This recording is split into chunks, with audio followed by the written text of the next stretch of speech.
श्रीगुरुभ्यो नमः। अखण्डमण्डलाकारं व्याप्तं येन चराचरं तत्त्वं दर्शितं येन तस्मै श्रीगुरवे नमः।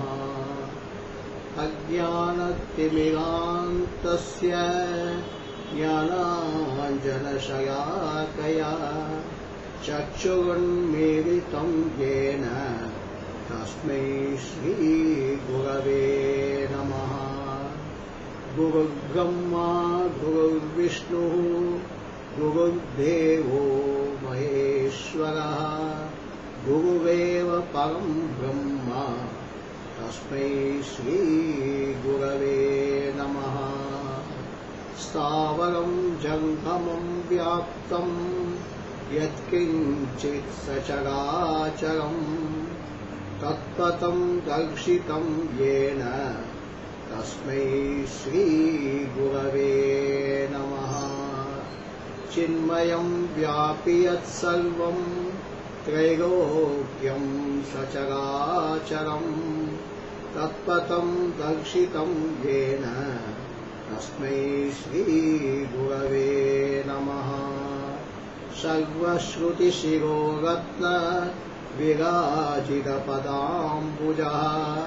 वेदान्ताम्बुजसूर्यो यः तस्मै श्रीगुरवे नमः। चैतन्यशाश्वतशान्तो व्योमातीतो निरञ्जनः बिन्दुनादकलातीतः तस्मै श्रीगुरवे नमः। ज्ञानशक्तिसमागूढः तत्त्वमायाविभूषितः मुक्तिमुक्तिप्रदाता च तस्मै श्रीगुरवे नमः। अनेकजन्मसम्प्राप्त कर्मबन्धविदाहिने आत्मज्ञानप्रदानेन तस्मै श्रीगुरवे नमः।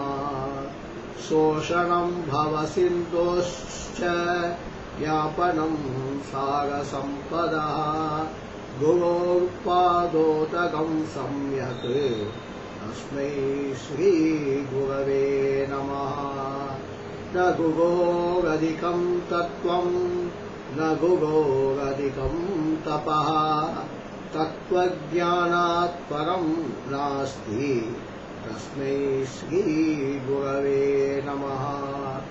मन्नाथ श्रीजगन्नाथः मद्गुरुः श्रीजगद्गुरुः मदात्मा सर्वभूतात्मा तस्मै श्रीगुरवे नमः।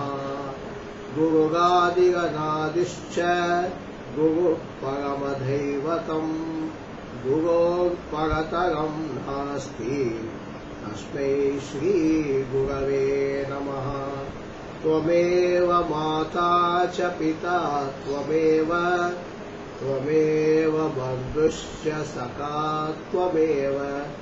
त्वमेव विद्या द्रविणं त्वमेव सर्वं मम देवदेव त्वमेव सर्वं मम देवदेव।